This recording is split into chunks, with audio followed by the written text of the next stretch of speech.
Bed दिए नहीं जा रहे और अगर पेशेंट यहाँ पे बेड नहीं दिए जा रहे हैं, अगर पेशेंट से बात करने के लिए बोला जा रहा है, पेशेंट अपनी प्रॉब्लम बता रहा है तो उन्हें यहाँ से भगाया जा रहा है। मार पिटाई कर रहे हैं क्या साथ में? छीना झपटी करी जा रही है हमसे, हमारा फोन छीना जा रहा है। ये तो कोई लॉजिक नहीं हुआ ना। अगर हम बोल रहे हैं कि हम एडजस्ट नहीं कर पा रहे हैं बेड के ऊपर तो आपको करना चाहिए ना। मैं कल रात से परेशान हूँ, मैंने जाके काउंटर पे बोला।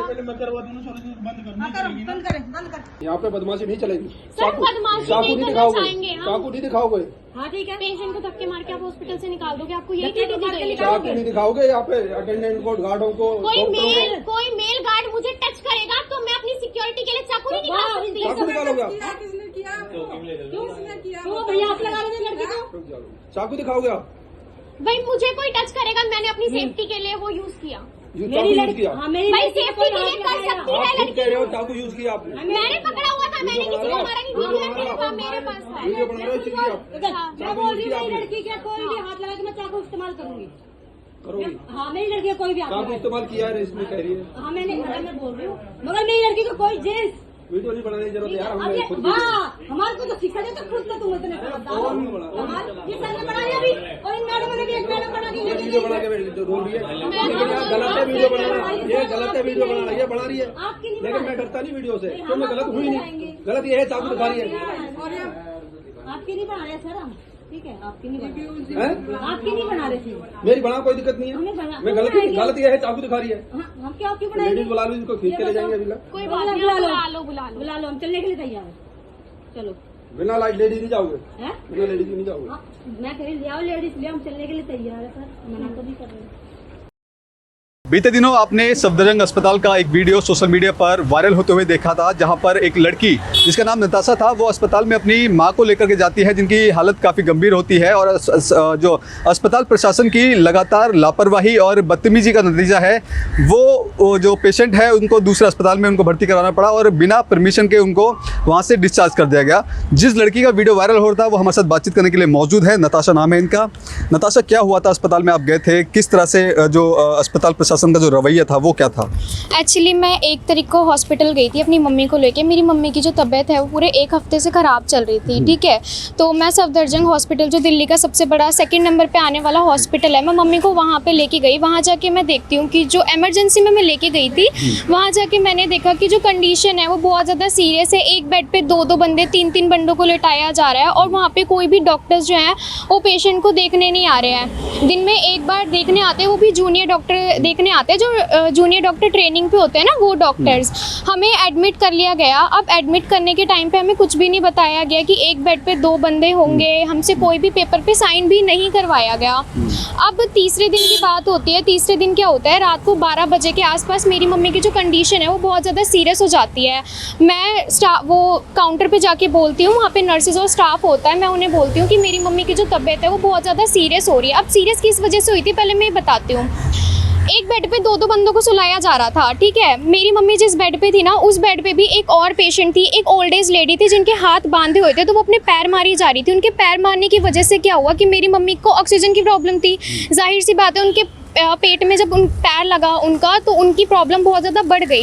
इसको देख के ना मैं बहुत ज़्यादा घबरा गई थी। मैंने जाके काउंटर पे बोला कि देखिए मेरी मम्मी उस बेड पे एडजस्ट नहीं कर पा रही है, आप कुछ करिए, वो ऑक्सीजन नहीं ले पा रही हैं, ठीक है। या तो आप किसी और बेड पे मुझे किसी और पेशेंट के साथ एडजस्ट करवा लीजिए, मैं कर लूँगी, पर आप प्लीज़ यहाँ से उन्हें हटाइए। उन्होंने मुझे बोला, काउंटर पर जो बैठे थे उन्होंने मुझे बोला हम इसमें कुछ भी नहीं कर सकते मैम, सीएमओ को ऑर्डर है, आप डायरेक्ट जाके सीएमओ से बात करिए। उन्होंने मुझे बहुत पोलाइट वे में रात को बोला था। मैंने कहा ठीक है सर, बट अभी मैं क्या करूं, अभी तो मेरी मम्मी की तबीयत ख़राब है ना, अभी तो बताइए मुझे क्या करना चाहिए। ही सेड कि आप अब मैं कुछ भी नहीं कर सकता, आप अपने हिसाब से मैनेज करिए, आपको उसी बेड पर मैनेज करना है। मैंने कहा ठीक है सर। अब मैं वापस रूम में जाती हूँ। जो हमारा वार्ड नंबर था मैं वो भी बता देती हूँ, H ब्लॉक वार्ड नंबर 13 था, ठीक है। एमरजेंसी बिल्डिंग थी 3rd फ्लोर पे। मैं वहाँ पे जाती हूँ, मैं उसी रूम में जाती हूँ। मम्मी को बोलती हूँ मम्मी नहीं हो पा रहा है एडजस्ट, आप इसी पे कर लीजिए। मम्मी कह रही बेटा नहीं हो पा रहा है मेरे से। मैंने क्या करा, ज़मीन पे चादर बिछाई, मम्मी को लेटा दिया, ठीक है। अब मम्मी को ऑक्सीजन की प्रॉब्लम होने लगी तो मैं काउंटर पर जाके बोलती हूँ कि सर ऑक्सीजन की प्रॉब्लम हो रही है मम्मी को, आप आके ऑक्सीजन लगा दीजिए। उन्होंने कहा अभी कोई है नहीं, आएगा तो हम भेज देंगे, ठीक है। मैं 10 मिनट बाद फिर जाती हूँ, फिर 15 मिनट बाद जाती हूँ, वो सेम चीज़ मुझे रिपीट करते हैं।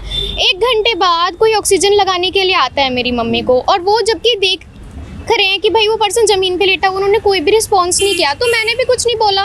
देखो गवर्नमेंट हॉस्पिटल है, प्रॉब्लम सबको होती है, ठीक है, हम अब उस टाइम पे लड़ नहीं सकते।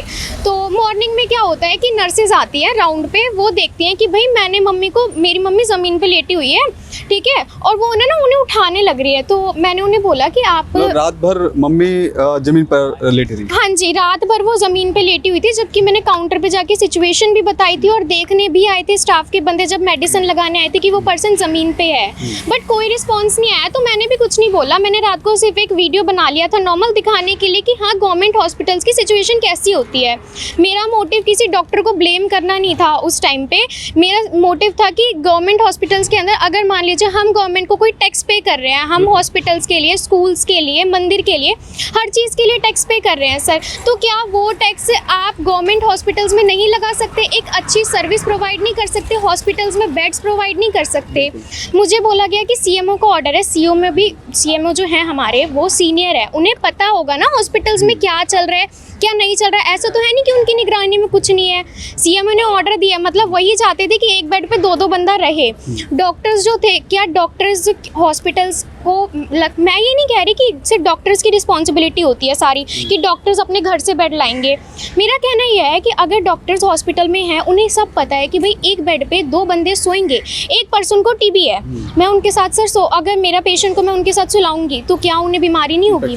होगा ना इन्फेक्शन। तो मेरा कंसर्न सिर्फ इतना था कि अगर आपको ये चीज़ पता है तो आप सीएमओ को खुद भी बताइए ना कि ऐसी सिचुएशन है। सर मैं तो पहली बार, मैं इतने टाइम में अब एक बार हॉस्पिटल गई हूँ, आप तो रोज़ ये चीज़ देख रहे हो, रोज़ कितने केसेस हो रहे हैं ऐसे, रोज़ किसी ने आवाज़ नहीं उठाई। आवाज़ उठी होगी पर ये लोगों की आवाज़ों को दबा दिया जाता है, कंसर्न ये होता है। अब मॉर्निंग की सर मैं बात बताती हूँ, वो नर्सेज आती हैं, नर्सेज मेरी मम्मी को उठा देती हैं, ठीक है, मैं उन्हें बोलती हूँ सिचुएशन, मैं उन्हें समझाती हूँ कि देखिए मेरी मम्मी की कंडीशन बहुत ज़्यादा सीरियस है मैम, मैं इन्हें कहीं नहीं लेके जा सकती, आप इनका प्लीज़ ट्रीटमेंट करिए, या तो आप किसी और बेड पे एडजस्ट करवा दीजिए, मैं कर लूँगी।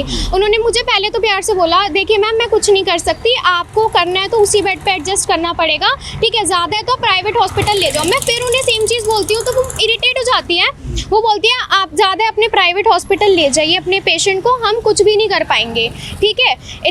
इन्होंने मुझे इस तरीके से बोला और बहुत नेगेटिव किया, मुझ पे चिल्ला के बात करी उन्होंने और बदतमीजी करी है मेरे पास। आपका जो वीडियो वायरल हो रहा है उसमें हमने देखा कि आपका डॉक्टर के साथ जो नर्सेस है उनके साथ भी मतभेद होता हुआ दिख रहा है। हाँ। फिर पुलिस भी आती है, पुलिस भी आप पे दबाव बनाती है, ये क्या कुछ था? ये चीज़ ये थी कि मेरी मम्मी की तबीयत ज़्यादा ख़राब थी, मैं नर्सेज से बात करी थी, एक बहस ही हो गई थी क्योंकि वो चीज़ों को समझ नहीं पा रही थी, वो मेरे पे चिल्ला रही थी, अब वो दबाव बनाना चाह रही थी मेरे पे। तो गार्ड आ जाते हैं, मेल गार्ड आ जाती है, फीमेल गार्ड आ जाती है, क्योंकि मैं वीडियो बना रही थी, मेरी बातों को वहाँ नहीं सुना जा रहा था, तो मेरे पास एक ही ऑप्शन था कि मैं वीडियो बनाऊँगी तो गवर्नमेंट तक चीज़ें अपने आप जाएगी। क्योंकि मान लीजिए मैं अगर काउंटर पर जाके कंप्लेंट करूँगी, कंप्लेंट आज करता है, हर दिन हर कोई कंप्लेंट करता है, सिर्फ किसी की कंप्लेंट नहीं सुनी जाती है। अगर सुनी जाती तो आज मैं जो हॉस्पिटल में गई थी ना 4 दिन पहले, वो सिचुएशन नहीं हो रही होती उस टाइम पे हॉस्पिटल में। अब गार्ड्स आते हैं, मेल गार्ड्स आते हैं, फीमेल गार्ड्स आते हैं। अब मेल गार्ड क्या करता है, वो मुझे टच करने की कोशिश करता है, मुझसे मेरा फ़ोन छीन रहा है, मुझे टच कर रहा है, मेरा हाथ पकड़ रहा है, मेरे पास इसका पूरा वीडियो है। मैंने उन्हें बोला कि सर आप मेरे को टच नहीं कर सकते, मैं फीमेल हूँ, फिर भी वो मेरे को टच कर रहा है। उस दौरान कोई फीमेल सिक्योरिटी गार्ड वहाँ पे नहीं थे? फीमेल सिक्योरिटी गार्ड्स भी थी वहाँ पे, पर मेल गार्ड मुझे टच करा। जब मैं वीडियो बनाने लग गई तो वो पीछे होने लग गया और फिर मेरी मम्मी ने नाइफ उठाया, मेरी मम्मी ने बोला कि आप मेरी लड़की से दूर हो जाओ, फीमेल्स है वो टच कर सकती है, कोई मेल टच नहीं कर सकता। और ये सेल्फ डिफेंस के लिए उठाया गया था, हमने किसी को मारा नहीं। और मैं ये अभी भी बोल रही हूँ, मैं कैमरे के सामने ये चीज़ बोल रही हूँ, हमने सेल्फ डिफेंस के लिए चाकू का यूज़ किया था। अब इस सिचुएशन को देख के जो नर्सेज होती हैं वो क्या करती हैं, वो उस पार्ट का वीडियो बना लेती है जब मेरी मम्मी ने चाकू को पकड़ा।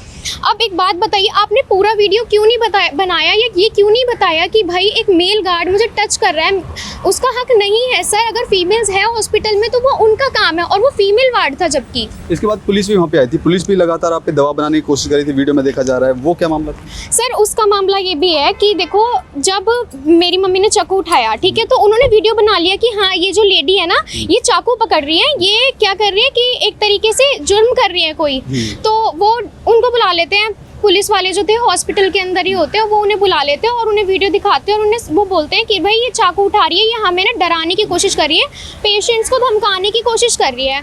हमने उन्हें बोला देखिए सर ऐसा कुछ भी नहीं है, जो चाकू हमने उठाया था वो सेल्फ डिफेंस के लिए उठाया था, मुझे एक मेल गार्ड टच करेगा तो क्या मैं अपनी सेल्फ डिफेंस के लिए चाकू सर यूज़ नहीं कर सकती? अब ऐसे में आप क्या मांग करते हैं प्रशासन से कि लगातार आपके साथ मिसबिहेव भी हुआ है, आपने वीडियो बनाया, अस्पताल प्रशासन के जो पोल है एक तरह से खोलने की कोशिश करी, इसके बाद आप पे दबाव बनाया गया, पुलिस प्रशासन द्वारा भी बनाया गया और अस्पताल प्रशासन भी, क्या मांग करते हैं आपसे? सर देखिए मेरी मांग ज़्यादा कुछ नहीं है, जो मेरे साथ बदतमीजी की गई है, जो स्टाफ ने मेरे साथ बदतमीजी की थी, जो मेल गार्ड था उसने मुझे टच करने की कोशिश करी, अगर ये मेरे साथ हुआ है तो कल को ये किसी और के साथ भी हो सकता है। मैंने जब वीडियो अपलोड किया मेरा कोई मोटिव ये नहीं था कि मुझे पॉपुलैरिटी चाहिए या फिर कोई फेम चाहिए, मेरा कोई पर्सपेक्टिव ऐसा है ही नहीं, क्योंकि देखो वो सबकी अपनी अपनी सोच होती है कि भाई इसे फेम चाहिए, इसे ये चाहिए, ऐसा कुछ भी नहीं है। आप जिस पे बीतती है ना सर वही जानता है, ठीक है, जिन लोगों पे बीती है ना, अगर आप कमेंट्स पढ़ोगे ना इतने सारे लोग हैं जिन पे बीती है, मैंने खुद अपनी आंखों के सामने देखा है सर, उस वार्ड के अंदर डॉक्टर्स देखने नहीं आते हैं। अच्छा, इस पूरे मामले को लेकर के अस्पताल प्रशासन ने क्या आपसे बात करने की कोशिश करी? क्या इस मामले में जो आपने बताया कि आपकी मम्मी की तबीयत खराब थी, इस तरह से बेड नहीं दिया गया, क्या कुछ इसको जो परेशानी थी इसका कुछ समाधान निकालने की कोशिश करी? नहीं सर ऐसा कुछ भी नहीं किया गया है, मेरे पास कोई रिस्पॉन्स नहीं आया है। मेरे पास मेरे जब ये वीडियो अपलोड किया था तो मेरे एक फ्रेंड है, मैं वेस्ट दिल्ली में रहती हूँ, तो मेरे एक फ्रेंड है हमारे वहाँ पे एमएलए जो हमारे स्वास्थ्य मंत्री जी ही हैं, ठीक है, डॉक्टर पंकज जी, तो उन्होंने हमारी मदद करी। मैंने उन्हें फ़ोन करा, मेरे फ्रेंड ने मुझे उनका नंबर दिया था तो मैंने उन्हें कॉल करा, उन्होंने उसी टाइम मुझे बोला कि अगर ये आपका ज़बरदस्ती डिस्चार्ज कर रहे हैं आप कोई बात नहीं, आप डिस्चार्ज ले लीजिए, आपको मैं एक दूसरे हॉस्पिटल में आपकी मम्मी का ट्रीटमेंट करवा देता हूँ। और यकीन मानिए उन्होंने मेरी मम्मी का 4 दिन बहुत अच्छे ये PSRI हॉस्पिटल के अंदर ट्रीटमेंट करवाया है, जिसमें हमें कोई भी परेशानी नहीं हुई। देखिए आज अगर ऐसी बात हुई, मैंने उन्हें कॉल करा, उन्होंने मेरा ट्रीटमेंट करवा दी, बहुत अच्छी चीज़ है, पर मैं ही नहीं हूँ ना सिर्फ ऐसे तो काफ़ी सारे लोग हैं जो ऐसी प्रॉब्लम्स फेस कर रहे हैं, ऐसे काफ़ी सारे लोग हैं जिन्होंने अपने परिवार वालों की जानें खोई है, किसी ने अपनी माता को खोया, पिता को खोया, भाई बहनों सबको खोया है। अब ऐसे में क्या सोचता है कि एक गरीब परिवार सरकारी अस्पताल की ओर जाता है जब कोई परेशानी होती है और अस्पताल प्रशासन की इस तरह से लापरवाही और एक बदतमीजी तरीके से पेशेंट को ट्रीट किया जाता है, किस तरह देखते हैं इसको? सर लोग पता है क्या सोचते हैं, ये जो गवर्नमेंट हॉस्पिटल में सबकी बात नहीं कर रही हूँ, कुछ लिमिटेड लोगों की वजह से ना पूरे सरकारी अस्पताल का नाम बर्बाद हो रहा है, ठीक है। गवर्नमेंट हॉस्पिटल में पहले भी गई हूँ, मैं RML हॉस्पिटल भी गई हूँ, मैंने सफदरजंग हॉस्पिटल भी देखा है। अगर मैं सिर्फ उस बिल्डिंग की बात कर रही हूँ, उस बिल्डिंग के अंदर, उस वार्ड के अंदर ऐसा किया जा रहा है। हॉस्पिटल्स में डॉक्टर्स अपना 100% देते हैं, 36 घंटे काम करते हैं, मैं ये भी चीज़ मानती हूँ, पर अगर मान लीजिए कोई एक डॉक्टर आपके साथ बदतमीजी करेगा तो क्या पूरे हॉस्पिटल में डॉक्टर्स का नाम बदनाम होगा या नहीं होगा? क्योंकि वो गवर्नमेंट में ही आ रहा है ना। अगर कोई नर्स मेरे साथ बदतमीजी करेगी तो वो पूरे गवर्नमेंट हॉस्पिटल का नाम बदनाम कर रही है। एक चीज़ आपने सुनी है कि जब कोई मछली गंदी होती है तो और वो कीचड़ में गिरी होती है तो वो पानी में जब चली जाती है साफ़ पानी को भी गंदा कर देती है, ऐसी कोई कहावत है। तो वही चीज़ करने का वो लोग काम कर रहे हैं। वो लोग क्या करते हैं, खुद गंदे हैं और सरकारी अस्पताल जो चीज़ें अच्छी है ना, अस्पताल में इमेज बना रखी होती है, उसको भी वो लोग ख़राब करने का काम करते हैं। ठीक है, तो देखिए किस तरह से दिल्ली के सफदरजंग अस्पताल में बिहेवियर खासतौर पर नर्सों का और स्टाफ का देखा जाता है। ऐसे में ये लड़की अपनी माँ को लेकर के बेहद परेशान थी और लगातार डॉक्टरों के आसपास जा रही थी और उनका सही तरीके से इलाज करने की जो बात है वो कही जा रही थी, लेकिन प्रशासन द्वारा कोई इनकी मदद नहीं की गई। इसके बाद जब उनको वहाँ पे बिना परमिशन के डिस्चार्ज कर दिया गया तो फिर ये दिल्ली के स्वास्थ्य मंत्री पंकज सिंह के पास जाती हैं, वो उनसे मदद की गुहार लगा जाती है और पंकज सिंह द्वारा जो दक्षिण दिल्ली के PSRI अस्पताल में उनको भर्ती करवाया जाता है। फिलहाल उनका अभी जो इलाज है वो जारी है, लेकिन कहीं ना कहीं दिल्ली के सरकारी अस्पताल का ये कोई पहला मामला नहीं है। इससे पहले भी कई आपने वीडियोस देखे होंगे जहां पर अस्पताल प्रशासन की लापरवाही है वो सीधे तौर पर देखी जाती है। अब ऐसे में देखना होगा कि वाकई में इस तरह के जो मामले हैं लगातार सामने आ रहे हैं कि भारत सरकार और दिल्ली सरकार जिस तरह से दावे करती है कि अस्पताल में तमाम जो व्यवस्था है वो सही तरीके से है और सही तरीके से सबका इलाज किया जा रहा है, इसमें कितनी हकीकत है और क्या इस सिस्टम में कुछ बदलाव किया जाएगा या नहीं। कैमरा पर्सन कमलेश कुमार के साथ मैं संदेश सक्सेना, पंजाब केसरी.com, दिल्ली।